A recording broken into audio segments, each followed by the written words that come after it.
E essa pessoa tem passado por preocupações, por um estresse muito grande, por não ter como resolver. E o Senhor está dizendo para você nessa noite que Ele já entrou com providência, que você pode cantar a vitória, louvar o nome dEle. Aleluia. E tirar o peso das suas costas, do seu coração, porque o Senhor já entrou com providência. Amém. Ele ouviu a tua oração, Aleluia. ouviu o teu clamor e Ele está te dando vitória. E você vai testemunhar de que essa palavra foi viva, eficaz no teu coração. Amém? Glória a Deus. Um salve de palmas ao nosso Deus.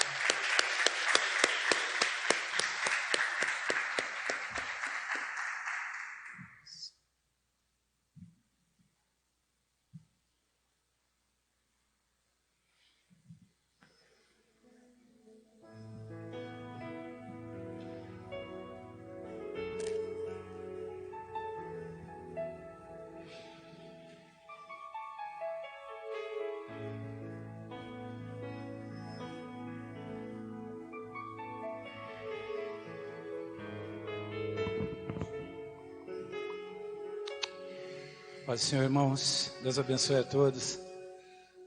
Vamos orar pelos dízimos e ofertas.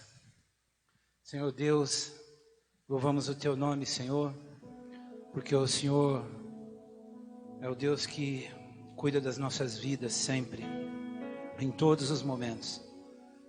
O Senhor é o Deus que está sempre com as suas mãos voltadas para nós, estendidas para nos alcançar em todas as situações das nossas vidas. Pai, eu te peço, Senhor, que o Teu amor cubra essa igreja de forma abundante, Senhor. E nesse momento, que cada um de nós, com o coração cheio de alegria, cheio de esperança, cheio de tudo aquilo que o Senhor nos dá de melhor, Senhor, que entreguemos na Tua casa os dízimos e ofertas, meu Deus.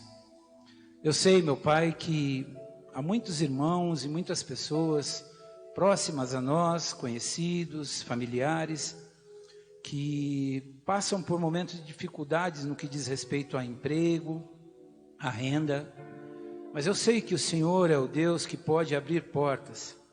E as portas que o Senhor abre são as melhores portas que podem se abrir nas nossas vidas. Então eu peço, Senhor, que a Tua bênção alcance cada um de nós, cada um que aqui está, cada um que está lá na sua casa assistindo esse culto, e que a graça e o Teu amor cubra as nossas vidas, Senhor, em nome de Jesus, amém. Irmãos, se tiver seu dízimo e oferta, você pode se dirigir ali ao gasofilácio, por favor.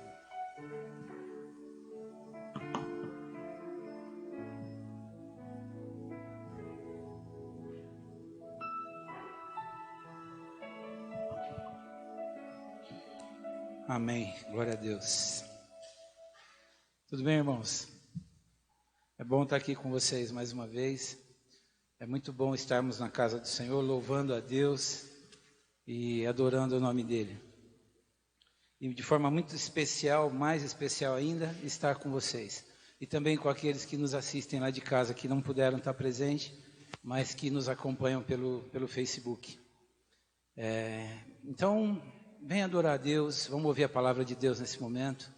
Vamos aprender um pouquinho mais do que Deus tem para nos dizer. E eu ia iniciar esse momento dizendo que aquele que confia em Deus é aquele que segue a sua palavra. Aquele que confia em Deus é aquele que não anda em temor, com medo, a não ser o temor a Deus, mas não anda com medo, mas anda com esperança. É aquele que tem a certeza no coração que, independente das circunstâncias ou das situações que possa estar vivendo, existe um Deus que cuida de nós. O Deus do Salmo que o Joaquim acabou de nos ler. Então, a palavra de Deus é o manual daquele que confia nele. E hoje nós vamos tratar de um tema muitas vezes doloroso, espinhoso para a gente. porque é algo que, infelizmente, o ser humano é muito apegado a isso.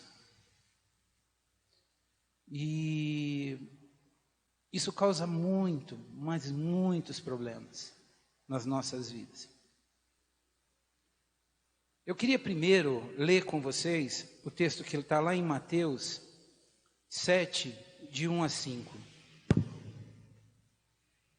Mateus 7, de 1 a 5. Diz assim a palavra de Deus: Não julguem, para que não sejam julgados. Pois da mesma forma que julgarem, vocês serão julgados.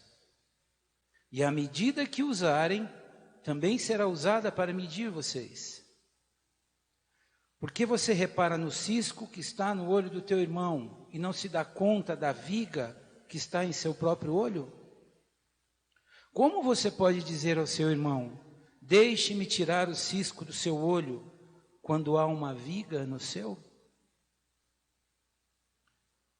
Senhor, a tua palavra foi lida, Senhor, e eu te peço que o teu Espírito Santo abra o nosso coração, abra o nosso entendimento nesse momento, e que ela ache, Senhor, que a tua palavra ache em nós um lugar fértil, um solo fértil, meu Deus, e que isso frutifique, Senhor, dentro do nosso coração, que a tua palavra frutifique em nós, e que com isso, Senhor, a nossa vida seja transformada mais e mais a cada dia. Irmãos, por que eu digo que é penoso? Por que é um tema que causa... Muitas vezes a gente pode ficar até aflito com isso, em ouvir esse tipo de palavra. Mas infelizmente, quando eu digo que o julgar o outro é algo que está muito presente na vida do ser humano, é uma verdade. E dentre todos esses que eu falo, eu me coloco em primeiro lugar. Porque muitas vezes nós julgamos o outro, ou julgamos determinadas situações, e nem ao menos a gente se dá conta disso. Às vezes nós tecemos julgamentos sobre determinadas atitudes ou determinados comportamentos e a gente não percebe. E é por isso que a palavra de Deus hoje, ela traz esse tema de forma assim muito singela, muito carinhosa, muito amorosa até. Porque é algo que nós, em todos os momentos da nossa caminhada com Cristo, é algo que a gente jamais pode deixar de lembrar. Jesus, ele disse: não julguem. Não julguem. E essa palavra imperativa nas nossas vidas, ela tem o poder de mudar muitas coisas do nosso coração.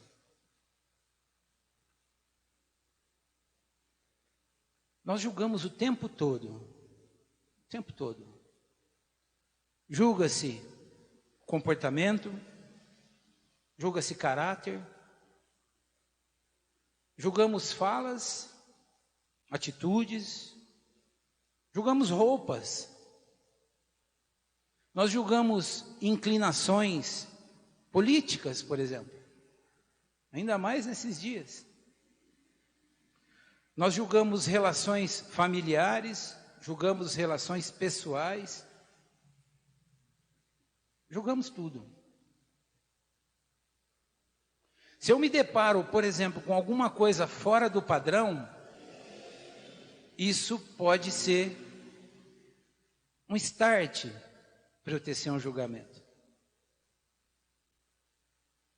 Se eu me deparo com alguma coisa que está fora daquele padrão ético e moral, especialmente aqueles que nós defendemos tão arduamente, não estamos errados nisso, mas muitas vezes nós esquecemos de olhar a pessoa, o ser humano, o outro.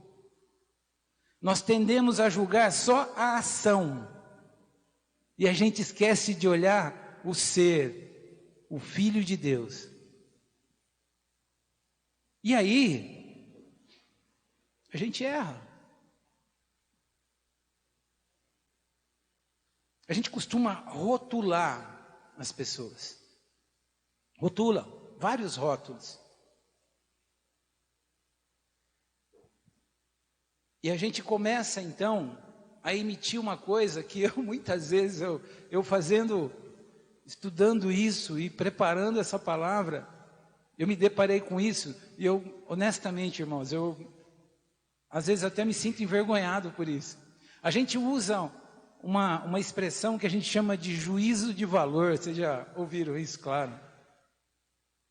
E muitas vezes a gente fala assim, é como eu lembrei da Jéssica também, que às vezes ela fala assim, né, a gente já discutiu isso aqui, né, na escola bíblica, especialmente no mês que era o mês que a gente falou bastante sobre preconceito e outras coisas. E muitas vezes as pessoas dizem assim, né, eu não sou machista, mas sempre tem um mais, né? E aí, às vezes eu quero me justificar dizendo o seguinte: olha, eu não quero julgar, não quero fazer juízo de valor de ninguém, mas eu acho que aquela pessoa...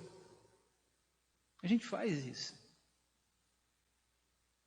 E aí acaba julgando.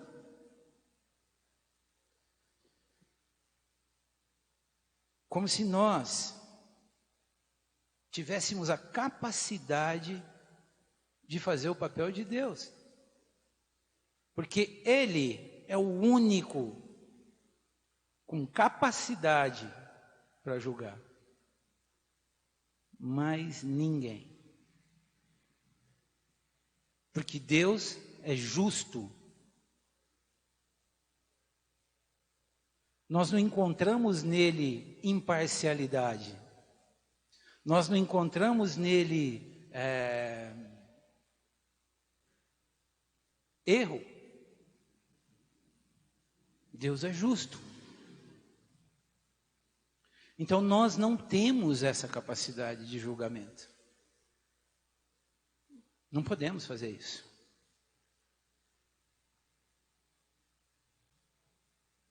Tem uma outra questão também, que eu citei há pouco, que se eu não conheço o outro, se eu não sei o que ele vive, se eu não sei o que ele passa, se eu não sei o que ele sente, se eu não sei quais são as necessidades dele, como eu posso julgar?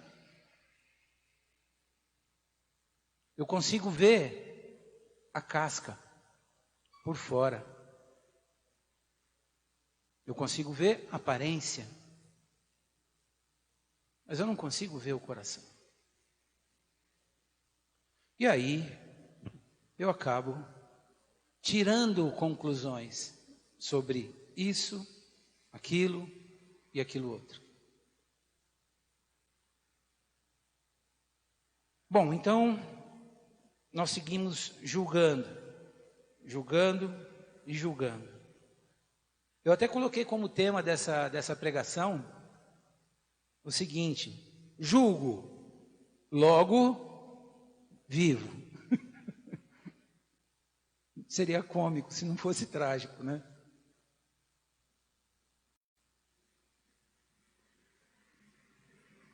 Seguimos julgando. E o grande problema é que na grande maioria das vezes o nosso julgamento, ele é mau. Muitas vezes disfarçado de bem. E muitas vezes nós também acreditamos que o julgamento que nós fazemos é bom ou bem. mas é mal.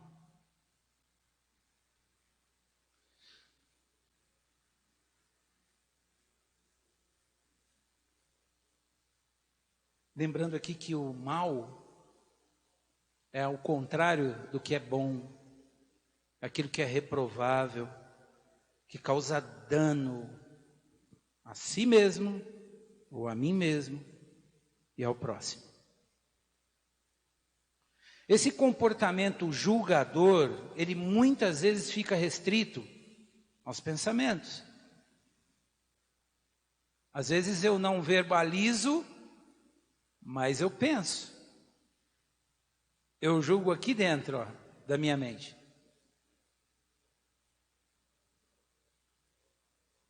E às vezes ele é verbalizado. Às vezes, na nossa mesa de jantar, com a família, com amigos. As pessoas da nossa intimidade, os nossos familiares. Às vezes de forma velada, meio escondida. Às vezes de forma mais incisiva, mais direta, mais aberta. Sem papas na língua, por exemplo.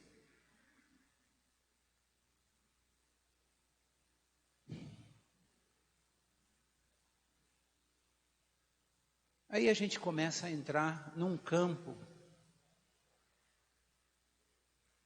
extremamente fértil para esse tipo de problema. A gente tem hoje, já há alguns anos, né? O www. Tão difícil de desapegar, né? A rede mundial, a World Web. Um lugar onde é uma seara de julgamentos, uma seara de opiniões, de palavras que maltratam, que castigam, que destroem e que são muito negativas na vida das pessoas. Hoje é muito fácil esse tipo de ação, esse pecado mortal do julgamento, ele se disseminar de forma impressionante através das redes sociais, através da internet. Não raro, nós encontramos temas e assuntos que suscitam polêmicas, opiniões, ira, raiva, e acaba culminando em julgamentos e coisas muito, mas muito piores que isso. No teclado do meu computador eu sou o juiz supremo. Eu sei tudo. A minha opinião, ela sobressai a todas as outras. E aquilo que eu digo é lei. Ou aquilo que eu teclo é lei. Eu sei tudo, conheço todos, tenho a capacidade de apontar quem está certo, quem está errado. Muitas vezes esse julgamento gera consequências terríveis para o outro, mas especialmente para mim.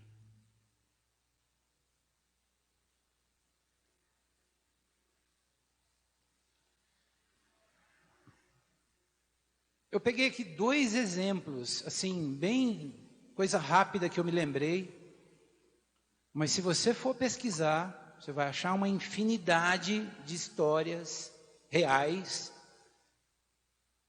sobre o que um julgamento errado, mal, o que um boato, o que uma palavra lançada ao vento com o intuito de destruir é capaz de fazer.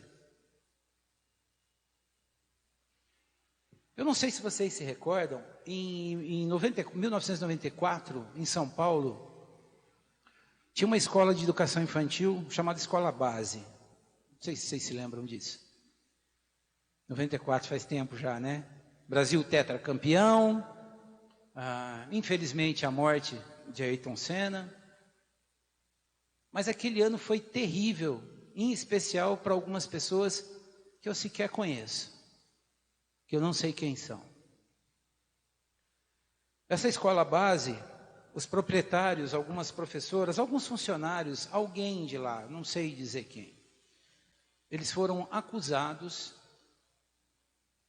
de abusar sexualmente de alguns alunos, algumas crianças.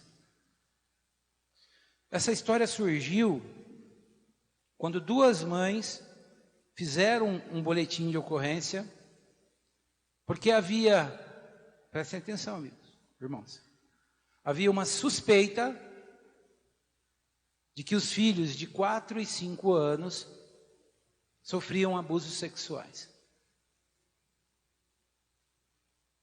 Polícia, imprensa, notícias em tom acusatório, eu me lembro muito bem disso, quase todo dia estava na televisão. Tudo isso aconteceu sem uma apuração devida, sem confirmação, sem provas, mas a opinião pública já tinha tecido seu julgamento. Para resumir, pessoas perderam o emprego, tiveram que fechar a escola. A escola amanheceu toda pichada, com frases terríveis contra os proprietários, contra as pessoas que ali trabalhavam. Perderam o emprego, famílias inteiras sofreram com isso. Que quando a gente fala de alguém desempregado, a gente não fala, raramente fala de um só.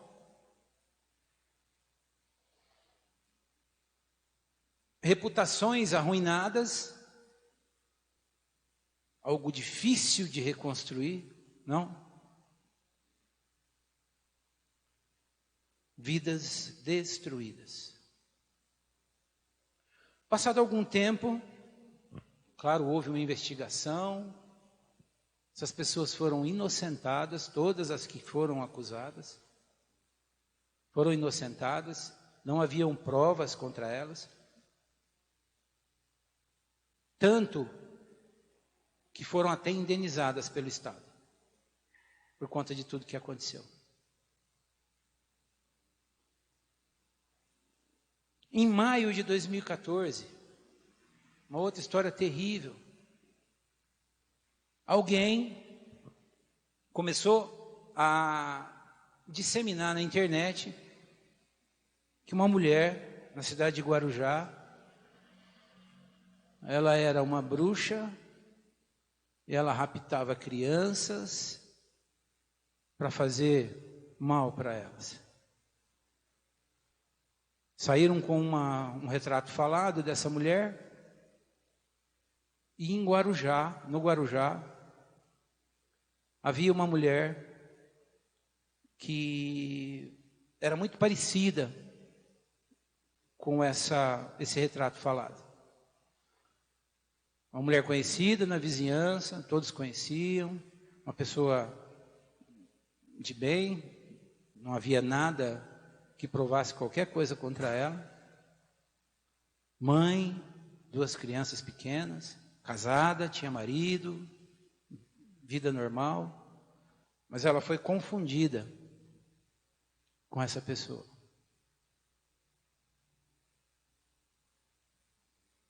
Foi linchada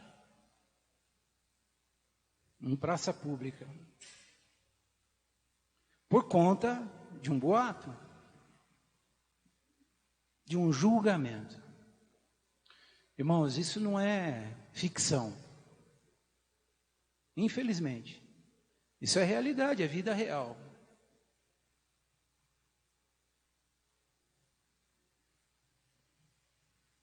Outro dia eu gosto muito, eu não sei se vocês gostam desse tipo de programa, Tem alguns programas, alguns documentários, eu gosto muito de assistir documentários, especialmente os históricos, né? Mas eu vi tem alguns documentários na TV que falam, por exemplo, sobre pessoas que estão presas, estão no corredor da morte, lá nos Estados Unidos, por exemplo, e que já estão presas há 20, 25, 30 anos, esperando a sentença. Às vezes isso costuma ser muito demorado. E eu vi alguns casos de pessoas que cometeram crimes há 30 anos atrás. A gente vai na década de 90, começo da década de 90, por exemplo, um pouquinho mais, né, de 30 anos. E essas pessoas, na época, não havia a tecnologia que há hoje. Era muito difícil você conseguir provar alguma coisa. E essas pessoas eram presas, um julgamento falho, eram presas, ficaram presas tantos anos. Depois de muitos anos, 20, 30 anos, aí apareceu o DNA, né? Aí você consegue fazer exames e aí prova-se que a pessoa era inocente. Imagine, 30 anos preso, inocente. Mau julgamento. Jesus vem e diz: não devemos julgar. Por que eu não devo julgar? No versículo 1 diz o seguinte: não julguem para que não sejam julgados. Então por que eu não devo julgar? Bom, é uma questão de autopreservação, vamos dizer assim.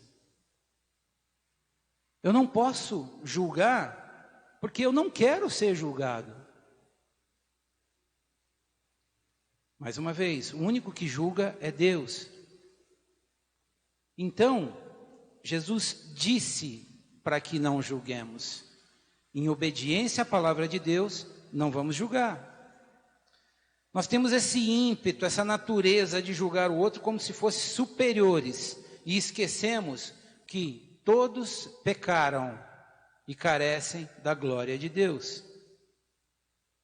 Quando eu julgo determinada situação para fazer distinção entre o que é certo e errado, isso pode até ser bom. Ainda que a minha visão de certo e errado possa ser errada. Eu não sou dono da verdade. Agora, quando eu julgo alguém na intenção de condená-lo, de repreendê-lo, de servir de tropeço a ele, então, isso volta para mim de forma muito mais intensa e profunda. Isso é mal. As consequências dessa minha atitude são terríveis para o meu irmão e para mim também.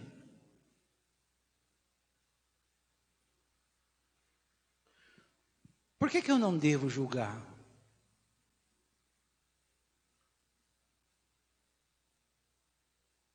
Se você não gosta de ser julgado por ninguém, então não julgue. O que Jesus diz lá no versículo 2 é assim, ó: olhe para si. Ele diz assim, ó: pois da mesma forma que julgarem, serão julgados, e a medida que usarem, também será usada para medir vocês. Então, Jesus diz assim, ó: olhe para si mesmo antes de julgar o outro. Olhe para dentro de você. Quando você pensar em tecer qualquer tipo de julgamento, você para, olha para dentro do teu coração, olha para aquilo que você é, e aí você pensa: devo julgar? Será que eu não sou parecido? com aquilo que eu estou julgando, que eu julgo mal, isso pode acabar nos condenando, ou condenando a nós próprios. O Salmo 98 diz assim, o Senhor julgará a terra, julgará o mundo com justiça e os povos com retidão. Deuteronômio 32:4 diz assim, Ele é a rocha, as suas obras são perfeitas e todos os seus caminhos são justos. Deus é fiel e não comete erros, justo e reto Ele é. Deus é justo e Ele não se alegra com a injustiça. Por que eu não devo julgar? Bom, por uma questão de autopercepção. Vamos ver como eu sou. Quem julga, lá no versículo 3, que diz assim, porque você repara no cisco que está no olho do seu irmão, mas não se dá conta da viga que está no seu olho.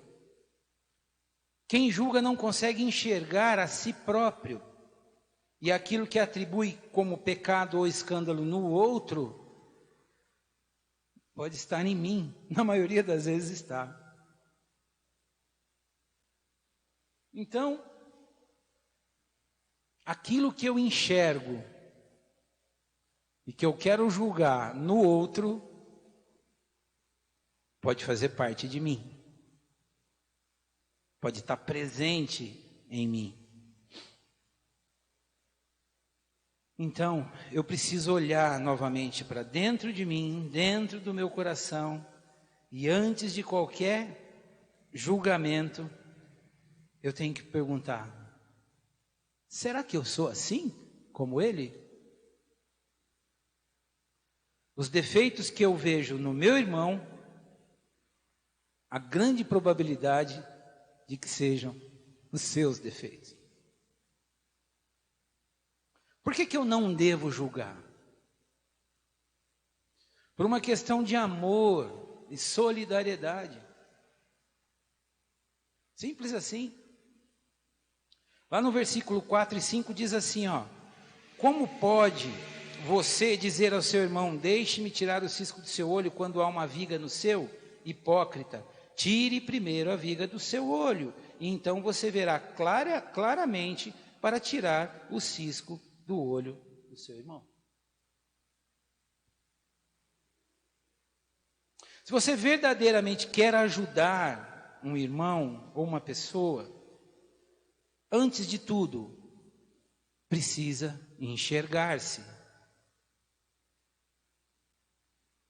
Só assim você poderá ajudar outra pessoa.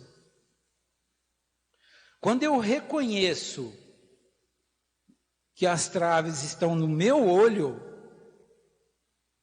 e aí eu as tiro, eu consigo tirar as traves que estão no olho do meu irmão. Mas eu não vou fazer isso por soberba, por superioridade. Isso é amor. Quando eu enxergo os meus defeitos e as minhas dificuldades e as minhas deficiências, eu consigo ajudar o outro.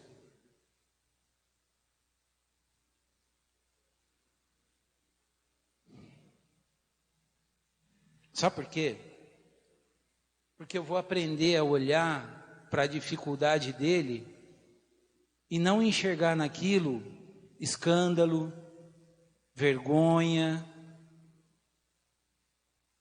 Eu vou entender o que o meu irmão passa.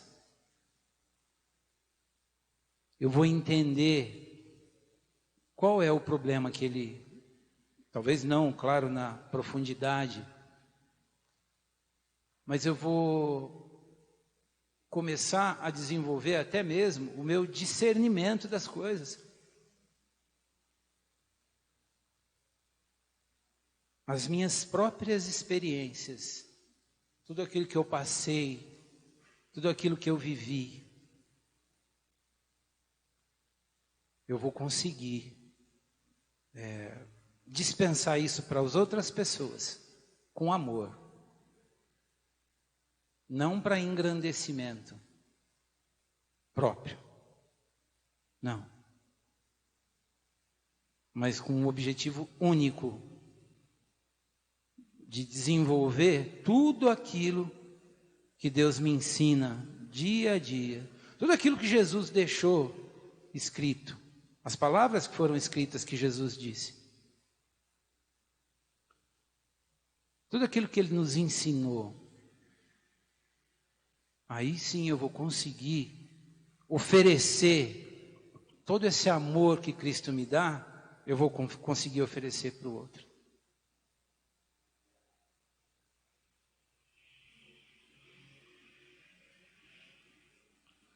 Às vezes as mentiras,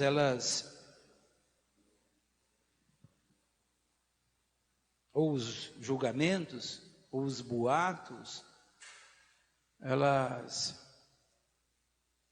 causam uma dor tão, assim, profunda nas pessoas. Ela deixa feridas marcas tão profundas, difíceis de cicatrizar.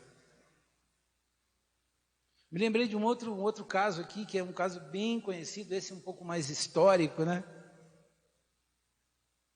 Uma história que é muito, mas muito famosa, best-sellers. Vários livros escritos, vários filmes sobre o assunto. Não sei se vocês se lembram. Conhece a cidade de Salem? Já ouviram falar? No estado de Massachusetts, nos Estados Unidos. Uma cidade famosíssima. Por quê? Vocês lembram? Por causa das bruxas de Salem. Isso virou romance, virou filme e tudo mais. Sabiam que essa história toda é uma grande mentira? Ela é fundamentada, ela é pavimentada sobre mentiras. Ali pelo ano de 1692, mais ou menos, algumas meninas, crianças, inventaram uma história. E para fugir das consequências do que elas tinham inventado, elas se passavam, fingiam estar possuídas. E naquela época, irmãos, a gente está falando de uma época onde o puritanismo, ele tomava conta ali daquele lugar. Da cidade de Salem, por exemplo, do estado todo de Massachusetts. E era um tema que ele era muito sensível. E aí o que acontece? Essas meninas começaram a falar que elas se faziam de possuídas e tal, e começaram a nominar quem eram os responsáveis. Começaram a dizer, é fulano que me enfeitiçou, ou alguma coisa assim. Fulano é bruxa, fulano faz bruxaria e tal. No total, 19 pessoas enforcadas, condenadas à morte na forca. Mais de 200 pessoas acusadas de bruxaria. Irmãos, isso naquela época era uma acusação gravíssima, muito grave.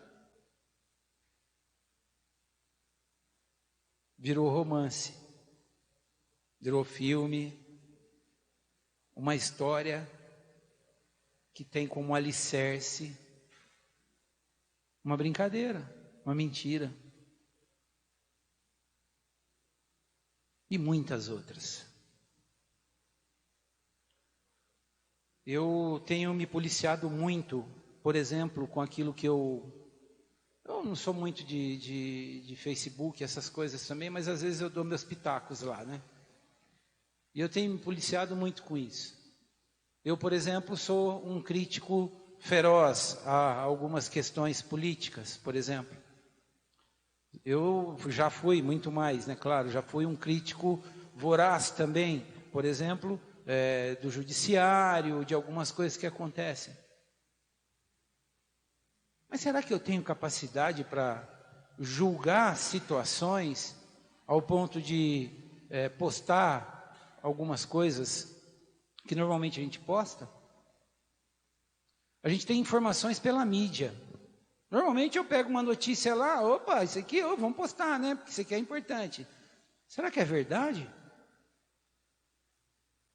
Será que é aquilo que as pessoas estão discutindo e estão postando e estão falando, olha, essa pessoa cometeu esse crime, será que é verdade? Tem como provar? Ah, mas ele foi inocentado, ou foi culpado, ou foi aquilo outro. Não devemos julgar. Não devemos. Independente da situação.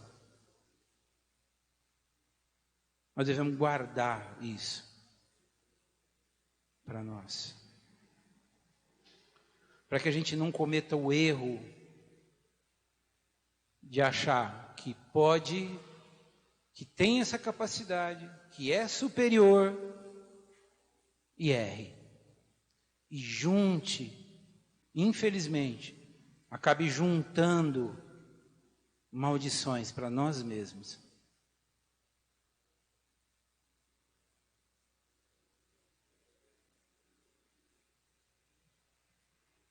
Bom, para finalizar, irmãos, eu queria dizer o seguinte: se você se sentir tentado a julgar em algum momento, julgue-se a si mesmo. Entenda o seu irmão ou o outro como se fosse você. O que você faria no lugar dele ou dela? Como você agiria? Use o discernimento não para emitir juízo de valor ou condenar as pessoas. E lembre-se, quanto mais preciso, certeiro é o seu discernimento do outro, mais próximo você andou de si mesmo. Porque quando você entende o outro, ama, você está mais próximo de você. E quando você ama, você está mais próximo de Deus. Quando você obedece a palavra de Deus, quando você pratica aquilo que Ele ensina, nós estamos muito mais perto de Deus.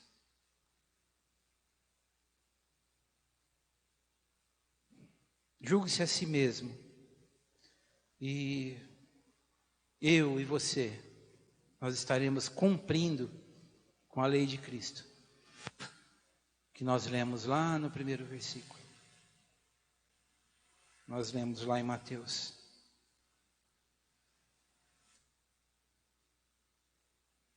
Eu agradeço a Deus, louvo a Deus por esse momento. Queria orar com vocês, agradecer pela vida de vocês, pela vida dos irmãos, pela vida daqueles que estão conosco através do Facebook. E eu te agradeço, Senhor, porque independente de como somos, independente das nossas falhas, dos nossos erros, da nossa arrogância muitas vezes, do nosso ar de superioridade, independente de como somos, o Senhor não nos abandona. O Senhor está sempre preparado para nos ajudar. Temos que reconhecer nosso erro, sim, claro. Mas o Senhor é um Deus de amor, um Deus de misericórdia e graça, um Deus que enxuga as nossas lágrimas, e é um Deus que olha para nós e se compadece de cada um de nós com as nossas fraquezas, com os nossos defeitos.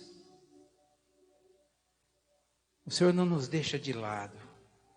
O Senhor não nos separa e nos deixa esquecidos, não.